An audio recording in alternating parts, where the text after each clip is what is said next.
Bonjour à vous, merci d'être là et bienvenue à vous. Je suis ravie de vous retrouver pour la guidance du jour. Les messages qui vont sortir, le message, vous le prenez si ça fait écho en vous, si ça résonne avec votre situation, avec une situation que vous connaissez. Sinon, vous laissez passer, c'est pas grave du tout. Voilà, ne forcez rien, surtout, c'est important. Alors, je vais prendre un message de l'appel de la déesse. Je vous lirai la carte. On va regarder de quoi ça parle. Et je prends ensuite des oracles pour des compléments sur ce message. Et je termine avec un message du petit oracle des sagesses amérindiennes. Allez, c'est parti. On regarde quelle est la déesse qui a un message pour ce matin. Et quel est ce message? Hop là. La voici. Alors... on a cette carte inversée, la déesse métisse qui parle de sagesse. On a donc la carte est inversée, on va lire le message d'alignement. La sagesse, c'est la réflexion qu'on peut avoir sur soi, sur son environnement, sur ses expériences de vie. Il y a peut-être l'idée ici de ne pas réussir à prendre suffisamment de recul sur les expériences, sur le vécu, de ne peut-être pas suffisamment s'écouter, écouter ses ressentis, ses intuitions. On va les regarder là, on va lire la carte, c'est la carte 35. Alors, le message d'alignement. La déesse Métis a appris, il y a longtemps, une douloureuse leçon. Elle ne veut pas que vous subissiez la même épreuve. Par amour, elle choisit de se rendre insignifiante, d'atténuer sa force vitale et sa lumière intérieure, et de se laisser déposséder en partie de son pouvoir. Qui ou qu'est-ce qui vous contraint dans votre vie à faire de même? Vous affaiblissez-vous vous-même par peur des représailles ou en ayant le sentiment d'être indigne, et notamment d'amour, ou peut-être d'être excessive ou trop intelligente? La déesse métisse vous propose une importante tâche d'alignement. Il vous faut faire face à cette peur, cette anxiété, et y répondre par un non franc et massif. Même confronté au tableau d'ensemble que compose le conditionnement culturel, le courage s'impose. Cherchez à cerner comment contribuer personnellement à la solution. Y contribuer trop modestement n'est qu'un prétexte pour éviter d'assumer la responsabilité de votre pouvoir personnel et d'avoir une influence bénéfique dans le monde. Vous débordez de l'énergie de force vitale, de votre force vitale. Alors sortez de l'ombre et autorisez-vous à briller. Prenez le risque de communiquer au monde votre sagesse. Nous avons besoin de vous. Il y a l'idée dans ce message que vous vous oubliez. Vous vous oubliez dans une relation, vous vous oubliez dans un projet, dans quoi que ce soit, mais on parle vraiment là de relation, on parle d'amour aussi. Il y a la notion vraiment d'accepter des choses qui vont à l'encontre de qui vous êtes, de la force que vous avez, de la puissance que vous avez, de votre pouvoir personnel. Il y a une notion de ne pas assumer qui vous êtes face à quelqu'un pour qui vous avez des sentiments et de ne pas réussir à être vous-même et à être dans votre pleine puissance. Donc là, le conseil de la déesse, c'est reprenez votre pouvoir, reprenez votre puissance.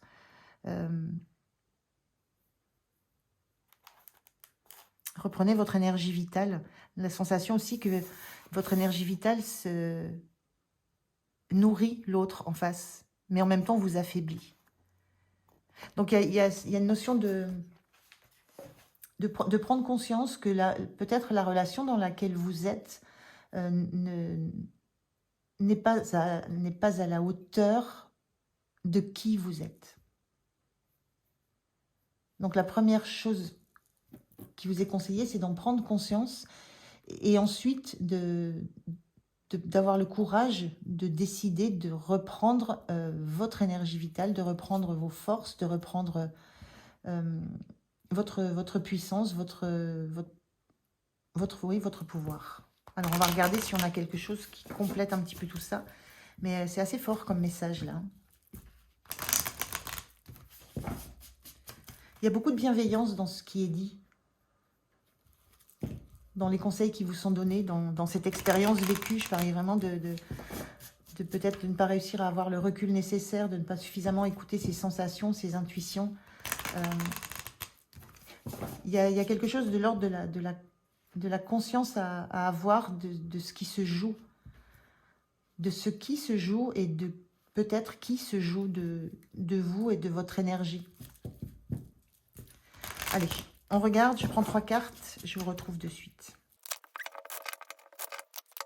Alors, on a la direction, trésor caché. Et dire oui à la nouveauté, c'est dire non à ce qui t'a condamné. Il y a bien cette notion-là, hein, cette notion de prendre une nouvelle direction, de prendre la bonne direction.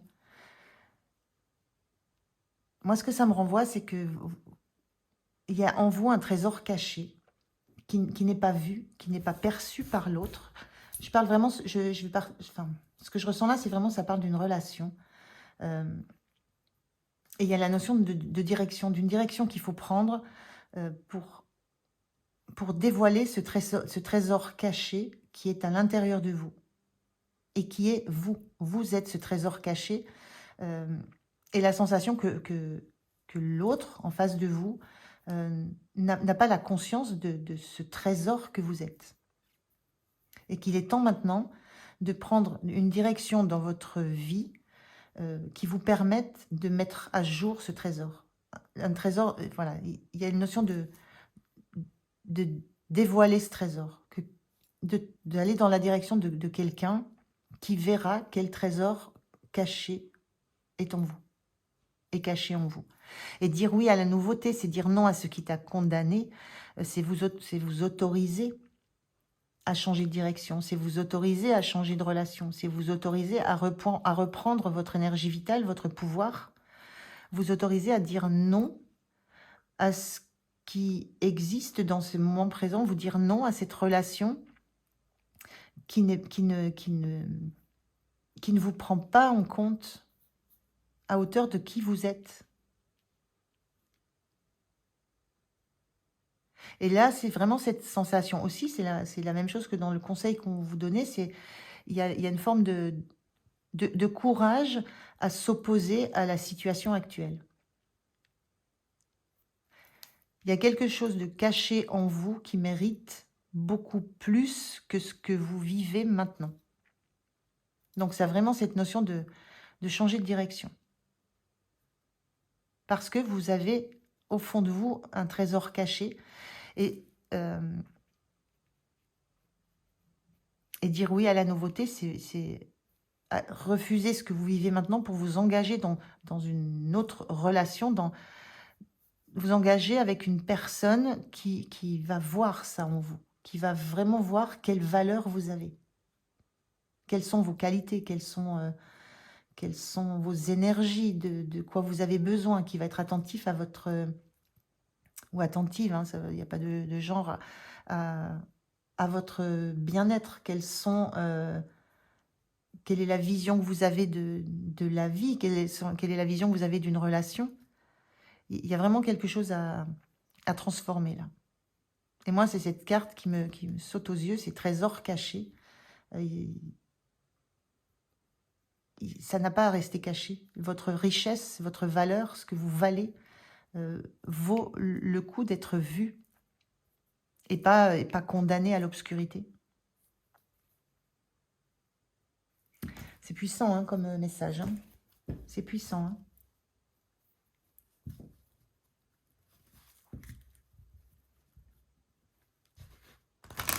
Après, on vous parle de la déesse qui a vécu, c'était une leçon douloureuse.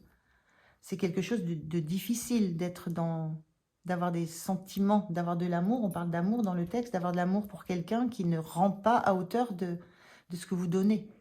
Donc, il y a une notion d'expérience douloureuse dans tout ça.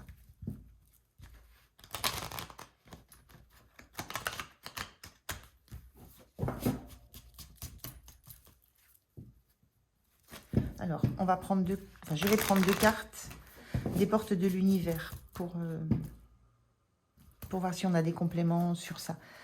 Il n'y a pas grand-chose à dire de plus. Je pense que si c'est un message pour vous, vous allez comprendre, comprendre. Ça va résonner avec vos sensations, avec vos émotions, avec vos intuitions. Le premier message, on a la victoire magnifique. Un projet qui vous tient à cœur se matérialise pour enrichir votre vie et impacter le monde. Dans le texte, on avait prenez le risque de communiquer au monde votre sagesse. Nous avons besoin de vous. Il y a vraiment cette notion de vous ouvrir au monde, de partir sur une autre direction, un autre projet qui sera beaucoup plus enrichissant pour vous, qui va vous enrichir et qui va vous permettre aussi d'enrichir l'environnement dans lequel vous allez évoluer. Il y a encore une notion de richesse, là, de trésor. On voit ce caillou, là, et au milieu du caillou, l'arbre réussit à tracer sa route et à fissurer et à émerger et à grandir, à évoluer. Il faut sortir de la dureté.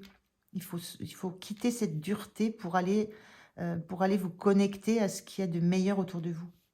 Il y a vraiment quelque chose de dur dans ce qui est vécu là.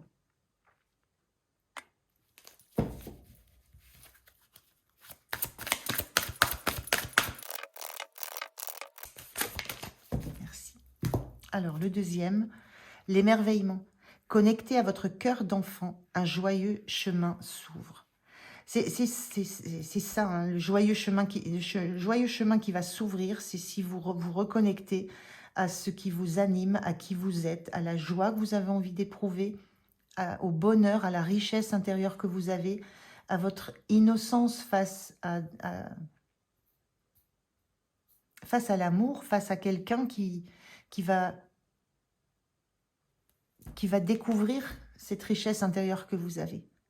Donc, connectez-vous à votre cœur d'enfant et à ce que désirait votre cœur d'enfant. Et ça va vous donner la direction dans laquelle vous devez aller. Ça va surtout vous donner la direction que vous devez quitter. Celle que vous avez empruntée jusqu'à maintenant, qui vous condamne à ne pas être dans votre pleine joie. Et il y a vraiment cette sensation de revenir à quelque chose de pur, de merveilleux. Et ça implique de changer de direction, de prendre un autre chemin, de dire, on le disait aussi dans le texte, de dire non à une situation. Donc c'est pas simple, mais si ça fait écho en vous, c'est que c'est quelque chose que vous savez. Allez, le message du vieil indien pour terminer. J'ai envie d'ajouter que vous êtes cette personne capable de s'émerveiller, d'être dans la pureté, dans la joie d'un cœur d'enfant, sans trouble, sans manipulation, sans fausses promesses, dans l'émerveillement, dans la vérité. Allez, le vieil indien. Que nous dit ce vieil indien? Quel conseil il nous donne? Le vieil indien dit: lorsque vient l'hiver, toutes les forêts semblent nature morte, mais ce n'est qu'un leurre. Au printemps, elles se reboisent et refleurissent, plus denses et plus belles que jamais. À leur image, nous devons accepter la mort de certaines parts de nous pour évoluer. Quand tout semble perdu, sache qu'il n'en est rien. C'est un très beau message d'espoir. Accepter la mort de certaines parts de nous pour évoluer, accepter que certaines parts de notre histoire se terminent, meurent, pour pouvoir renaître à d'autres choses plus denses, plus belles que jamais. Quand tout semble perdu, sache qu'il n'en est rien. Il y a cette nouvelle direction, il y a cette nouveauté qui est là, cet émerveillement que vous allez retrouver. Très beau message de soutien, d'encouragement et d'espoir. D'espoir d'une belle renaissance. Voilà pour aujourd'hui. Merci de m'avoir écouté. Je vous souhaite une belle journée. Portez-vous bien, prenez soin de vous et je vous dis à tout bientôt. Au revoir.